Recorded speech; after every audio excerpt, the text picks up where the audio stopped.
Super Sunny लो की इस episode की स्टार्टिंग में हम देखते हैं हमारा मेन कैरेक्टर अब उड़ नहीं रहा होता, वो नीचे गिर रहा होता। वो कहता आखिरकार ये क्या हुआ यार, मैं अब उड़ क्यों नहीं पा रहा।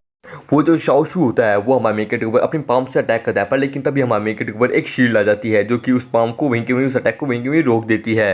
ये देख के वो हैरान हो जाता है। वो कहता आखिरकार ऐसा कैसे हो सकता है, ये प्रोटेक्शन शील्ड ये इसके ऊपर कहाँ से आई, ये तो बहुत ज्यादा पावरफुल है, इसने तो मेरे अटैक को भी रोक लिया।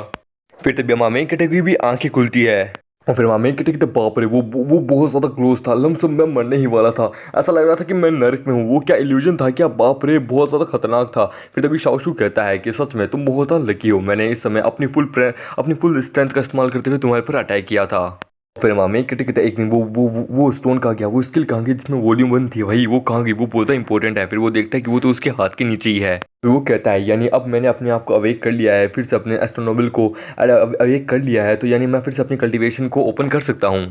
मामे कहते एकदम डेविल वाला, एकदम बैड एस मूड में, एकदम खतरनाक से डेविल वाले मूड में उसे कहता है तो शाओशू यानी अब मेरे पास जो स्ट्रेंथ है मैं उस हिसाब से तेरे को तो बड़े आराम से हरा सकता हूँ, यहाँ तक कि तेरी चटनी भी बना सकता हूँ, वो भी पुदीने वाली। और फिर तभी शाओशू एकदम एटीट्यूड में होता है, ओए तेरे जैसे बेकार नल्ले इंसान थे ना, तो सब अभी अभी अपने एट्रीब्यूट्स को ओपन किया है, अपनी कल्टीवेशन को अवेक किया है, मैं तो कितने सालों से अवेक करके बैठा हूँ, समझा। तू जैसे कमजोर लोग हमारे क्लैन कॉन्टेस्ट के अंदर पार्टिसिपेट करने के बिल्कुल भी लायक नहीं है, तू क्वालिफाई बिल्कुल भी नहीं है। चल मैं तेरी जिंदगी बख्श दूंगा, अगर तू मेरे सामने घुटने टेक के मेरे तलवे चाटे तो मैं तेरे को छोड़ दूंगा, पर लेकिन उसके लिए तेरे को साथ साथ अपनी वाइफ को भी डिवोर्स देना होगा। मैं कहते कैसा, ऐसा कभी नहीं हो सकता, मेरे पास डबल एस्ट्रोबल ओपन करके रखे हैं, तुझसे कहीं ज्यादा क्वालिफाइड और कहीं ज्यादा जीनियस हूं मैं। फिर तो भी हमारा मेन कैरेक्टर अपना अटैक उसके ऊपर करता है, पर लेकिन घंटा कुछ भी असर नहीं होता, एक हल्की सी झलक भी नहीं होती। ये देख के हमारा मेन कैरेक्टर कहता है ये कैसे। मेन कैरेक्टर घबरा जाता है कि अरे भाई इसको क्या हुआ यार, इसके साथ क्या गड़बड़ होगी, अरे भाई मेरे भाई काम कर अटैक कर उसके ऊपर भाई, प्लीज काम कर जा भाई फिर से एक बार। शाओशू अपने गुस्से में अपने पाम से फिर से हमारे मेन कैरेक्टर को अटैक करता है, कहता हो कि तेरी हिम्मत कैसे मेरे सामने शो ऑफ करने की, इतना नाटक करने की। और वो हमारे मेन कैरेक्टर ऊपर अपनी पाम से अटैक करता है, जिसके कारण हमारे मेन कैरेक्टर की छाती के ऊपर एक स्क्रैच आ जाता है। देखते हैं हमारे मेन कैरेक्टर के कपड़े भी फट जाते हैं और साथ साथ उसके शरीर के ऊपर, उसके चेस्ट के ऊपर बहुत लंबे एकदम 3 स्क्रैचेस भी आ जाते हैं। पर लेकिन तभी अचानक से वो जो स्टोन जो होता है जो कि हमारे मेन कैरेक्टर के हाथ में होता है वो अचानक से चमकना शुरू हो जाता है। ये देखिए शाओशू कहता है आखिरकार अब ये क्या हो रहा है। वहाँ पे एक खतरनाक सी पावर रिलीज होने लगती है। ये देखिए शाओशू कहता है बाप रे क्या खतरनाक पावर है, आखिरकार ये हो क्या रहा है, ये स्टोन ये क्या चीज है। और फिर वो जो स्टोन जो होता है वो अपनी पूरी पावर हमारे मेन कैरेक्टर के दिमाग के अंदर यानी उसके शरीर के अंदर ट्रांसफर कर देता है। हमारा मेन कैरेक्टर फिर से अपनी कल्टीवेशन पावर में आ जाता है और अपनी पावर को फुल पावर से रिलीज करता है, जिसकी पावर के चपेट में आने के कारण, उस प्रेशर के चपेट में आने के कारण शाओशू भी दूर जाके गिरने लगता है। इस बार जो ये पावर जो है ये हमारी मेन कैरेक्टर की वाइफ यानी शाई युआन भी महसूस करती है कि आखिरकार ये कितनी स्ट्रेंज पावर है, एकदम जानी पहचानी सी भी है। वो कहती है ये पावर ये तो सच में बहुत ज़्यादा पावरफुल है, बोले तो बहुत ही ज़्यादा, मुझसे भी कहीं ज़्यादा। अगर मैं भी उसके सामने जाऊंगी उस बंदे के सामने तो वो तो मुझे मेरा पल भर में कीमा बना देगा। पर लेकिन जो पावर जो है ये स्क्रिप्चर लाइब्रेरी के अंदर से आ रही है, वहाँ पे तो मेरे हस्बैंड भी हैं। वो दौड़ती हुई स्क्रिप्चर लाइब्रेरी के पास जा रही होती है, वो कहती है वहाँ पे तो मेरे हस्बैंड भी है, पर लेकिन वहाँ पे कोई और एक और बंदा भी है, लगता है वो होगा, पर लेकिन उसकी पावर से जो एकदम थोड़ी फैमिलियर है, ऐसा लगता है वहाँ पे 2 लोग हैं, ये मुझे जल्द से जल्द जाना होगा।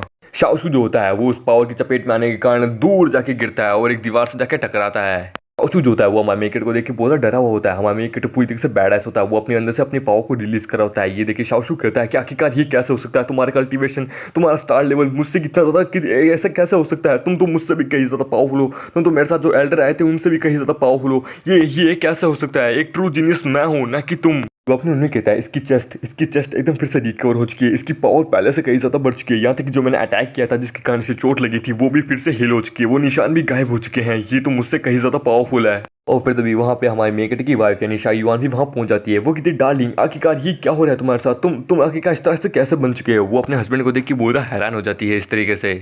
हमारा मेन कैरेक्टर बहुत ज्यादा गुस्से में होता है, वो अपने पंच को तैयार करता है और शाओशू को उसको जान से उस अपने पंच से मारने वाला होता है। और फिर उस पंच को देख के वो शाओशू बहुत ज्यादा डर जाता है, वो कहता है नहीं नहीं नहीं प्लीज ऐसा मत करना, प्लीज मुझे मत मारना, क्योंकि वो अपने मन में कहता है ये बंदा मुझसे कहीं ज्यादा बियॉन्ड लेवल पे है, मैं चाह के भी इसका कुछ नहीं बिगाड़ सकता, उल्टा ये मेरा बिगाड़ सकता है, ये मेरे लिए अच्छा रहेगा कि मैं इसके सामने भीख मांगू अपनी जान की। वो कहता है प्लीज मुझे मत मारो, मैं तुम्हारे सामने भीख मांगता हूँ। और फिर तभी वहाँ पे जैसे मामे कैरेक्टर अटैक करने वाला होता है शाओशू के ऊपर, तभी वहाँ पे बीच में वही बूढ़ा हो जाता है जिसको हमने पिछले एपिसोड में देखा था, अब हम इसका चेहरा भी देख पा रहे हैं। वो बूढ़ा वो सिर्फ अपनी फिंगर का एक अटैक करता है हमारे मेन कैरेक्टर के ऊपर, एक्चुअली अटैक नहीं, उसके सर के ऊपर हाथ रखता है। वो बूढ़ा अपनी फिंगर टेक्निक का इस्तेमाल करते हुए हमारे मेन कैरेक्टर के सर के ऊपर यानी उसके केंद्र के ऊपर अटैक करता है, यानी कि उसके दिमाग को एकदम शांत करने की कोशिश कर रहा होता है। फिर बुढ़ाओ अपनी टेक्निक का इस्तेमाल करते हुए हमारा मेन कैरेक्टर को एकदम शांत कर देता है। हमारा मेन कैरेक्टर एकदम अचानक से शांत हो जाता है, पर लेकिन उसी दौरान वो हमारा मेन कैरेक्टर बेहोश होने लगता है। पर तभी अचानक से हमारा मेन कैरेक्टर की वाइफ आती है, यानी शाओ युआन, वो वहाँ आती है और हमारे मेन कैरेक्टर को पकड़ने लगती है, यानी उसे बचाने लगती है। हमारा मेन कैरेक्टर सीधा अपनी वाइफ के यानी शाओ युआन के सीधे बड़े बड़े रस भरे संतरों में जाके गिरता है। हाँ, शाओ युआन कहती है कि आखिरकार डार्लिंग तुम ठीक हो ना, तुम्हें कुछ हुआ तो नहीं ना। पर लेकिन हमारा मेन कैरेक्टर तो अपने मुंह में कहता है, आह बहुत ज़्यादा सॉफ्ट है, तकिए से भी कहीं ज़्यादा सॉफ्ट है। ओह तो ये होता है रियल, वाह कितना अच्छा लग रहा है मुझे, बहुत ज़्यादा अच्छा। इस तरह हो तो मैं रोज़ रोज़ ऐसा करूँ। और इसी के साथ ये एपिसोड यही खत्म होता है। तो दोस्तों अगर आपको वीडियो चल तो वीडियो को लाइक करें, नहीं तो भी चैनल को सब्सक्राइब करें। तो मिलते हैं कल से नई वीडियो में, जब तक के लिए गुड बाय।